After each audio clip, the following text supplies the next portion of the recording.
கடந்த ஆண்டு நவம்பர் 12ஆம் தேதி கிரிந்த கடற்கரையில் சுமார் 350 கிலோகிராம் ஐஸ் போதைப்பொருள் மேல் மாகாண வடக்கு குற்றத்தடுப்பு பிரிவினரால் கைப்பற்றப்பட்டது. இந்த நடவடிக்கை அப்போதைய பணிப்பாளர் உதவி போலீஸ் அத்தியட்சகர் ரொஹான் ஒழுகலவுக்கு கிடைத்த தகவலுக்கு அமைய முன்னெடுக்கப்பட்டிருந்தது.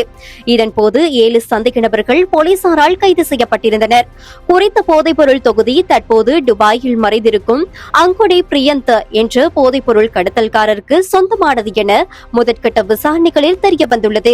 தமது போதைப் பொருள் கைப்பற்றப்பட்டதை அறிந்த அங்குடை பிரியந்த் போலீசார் மீது கடும் கோபத்தில் இருந்துள்ளார். இந்த நிலையில் ரொஹான் ஒழுகலவுக்கு தகவல் வழங்கிய ஒற்றர் பற்றிய தகவலை அறிந்த பின்னர் அவரை கொலை செய்து அவரது தலையை ஒழுகலவின் வீட்டிற்கு அனுப்பும் ஒப்பந்தத்தை பாதாள உலக கும்பல் ஒன்றிடம் அங்குடை பிரியந்த் ஒப்படைத்துள்ளார்.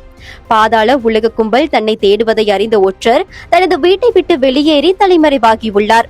பின்னர் சம்பவம் குறித்து மேல் மாகாண வடக்கு பகுதிக்கு பொறுப்பான பிரதி போலீஸ் மா அதிபர் காலிங்க ஜெயசிங்கவுக்கு கிடைத்த தகவலுக்கு அமைய கொலை ஒப்பந்தத்தை மேற்கொண்ட நபர் கைது செய்யப்பட்டுள்ளார். மேலும் அவரிடம் நடத்தப்பட்ட விசாரணைகளின் போது இந்த சதித்திட்டம் தொடர்பான தகவல்கள் தெரியவந்துள்ளது. உறுதிப்படுத்தப்பட்ட உண்மை செய்திகளை உடனுக்குடன் தெரிந்து கொள்ள ஆயுள் மீடியாவை ஃபாலோ செய்யுங்கள்.